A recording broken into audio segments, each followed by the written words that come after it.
Hello मित्रों, जय हिंद जय भारत। मित्रों, नवा वीडियोની અંદર તમારું હાર્દિક સ્વાગત છે।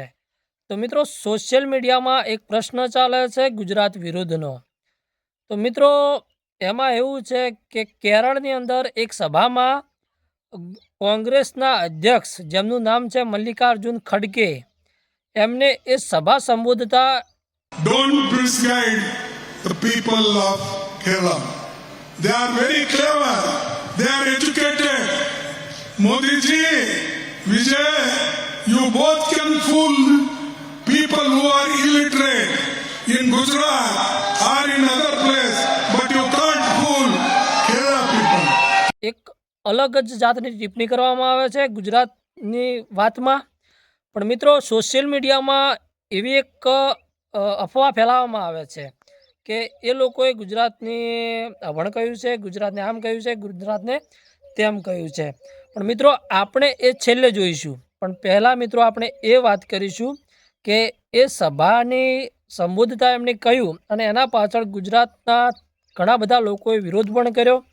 અને એમાંથી ખાસ સાહિત્ય કલાકારો આજે બહાર નીકળી પડ્યા છે અને સોશિયલ મીડિયામાં એમના વિડીયો વાયરલ થયા છે।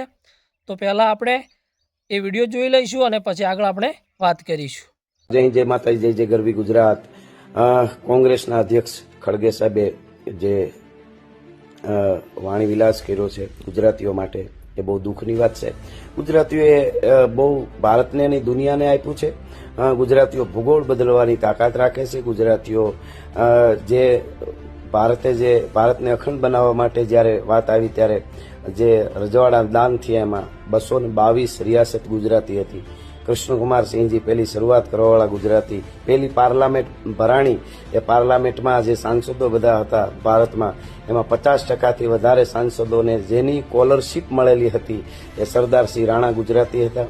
એવા અનેક ગુજરાતીઓ, વિઠ્ઠલભાઈ પટેલ, સરદાર વલ્લભભાઈ પટેલ અને ઝવેરચંદ મેઘાણી, કાગબાપુ, અનેક કવિઓ અને ખાસ કરીને સેનામાં પણ કંઈક મોવડી રહ્યા છે અને ગુજરાતીએ ખૂબ આપ્યું છે। આજે જગતના ફલકની માથે ભારતનું નામ અનેરું દેખાય છે। એ મોદી સાહેબ ગુજરાતી, અમિત શાહ સાહેબ ગુજરાતી, અદાણી સાહેબ, અંબાણી અને કંઈક ગુજરાતીઓએ દુનિયાને ખૂબ આપ્યું છે। ગુજરાતીઓએ આ અખંડ ભારતના ઘડતરમાં અનેરું કામ યોગદાન આપ્યું છે। ગુજરાતીઓ છે કલા, સંસ્કૃતિ, સંસ્કાર એ બધાયમાં અગ્રેસર છે અને ગુજરાતીઓ માટે આવા શબ્દો જ્યારે વપરાય, ના સમજ છે, અપણ છે, તો એ જ ના સમજની વાત છે। બહુ દુઃખની વાત છે અને આવું એમને ન કરવું જોઈએ। ગુજરાતી હોવો જોઈએ। આજે કોક બોલ્યો છે ખડધન, હું નામ?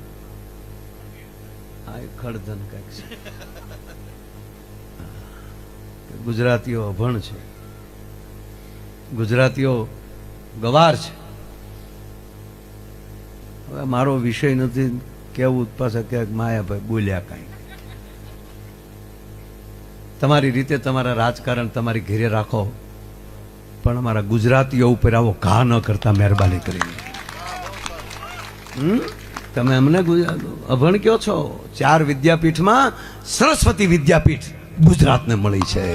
ગુજરાતનો અભણ અને ઠોઠિયો ન હોય તો ઘડી ગોબર, પણ ગુજરાતીઓનું ઠોઠિયા છે, અભણ છે, તો એને કહેજો કે જ્યારે વિશ્વને કાંઈક જરૂર પડે છે ત્યારે ગુજરાતમાંથી કોક ઊભો થાય છે, એ ગુજરાતી છે। તમે અમારી અસ્મિતા ઉપર ઘા ન કરો, તમારી રીતે જે કરવું એ કરો।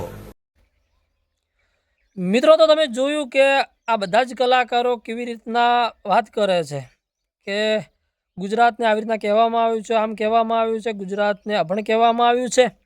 પણ મિત્રો, હવે વાત મારે એ કરવી છે કે આજે ગુજરાતના માટે જે લોકો બહાર નીકળ્યા છે, આ સાહિત્ય કલાકારોએ જે વાત કરી છે, એમને જ ખાસ કહેવું છે કે જ્યારે ગુજરાતની બેન દીકરીઓ ઉપરની જ્યારે વાત હતી, રૂપાલાએ જ્યારે ક્ષત્રિય સમાજની બેન દીકરીઓની જ્યારે વાત કરી હતી, ત્યારે તમે બધા ક્યાં ગયા હતા?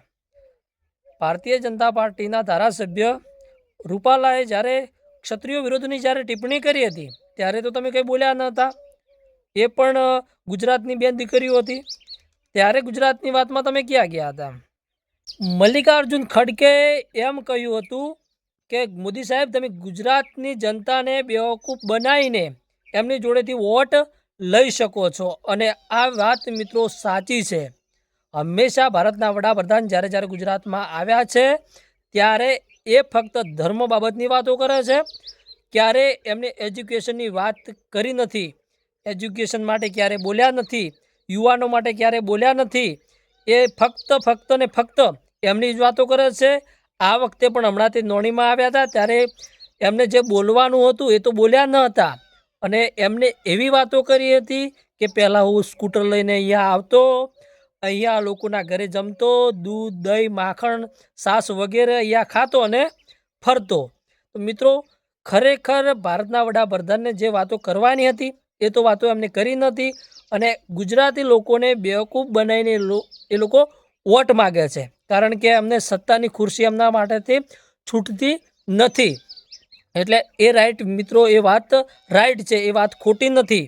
કારણ કે આજે એક નહીં પણ લાખો યુવાનો ગુજરાતમાં બેરોજગાર બેઠા છે, તો એમને થોડીક તો ચિંતા છે નહીં.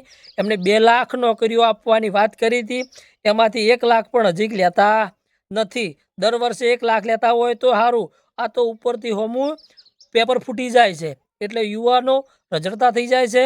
એટલે હર હંમેશા મિત્રો યાદ રાખજો કે મલ્લિકાર્જુને કોઈ ગુજરાત માટે ખોટી ટિપ્પણી નથી કરી, અને છતાં એમને એવું પણ કહ્યું છે બીજા વિડીયોમાં કે હા તમને લોકોને ખોટું લાગ્યું હોય તો એ માફી પણ માગે છે.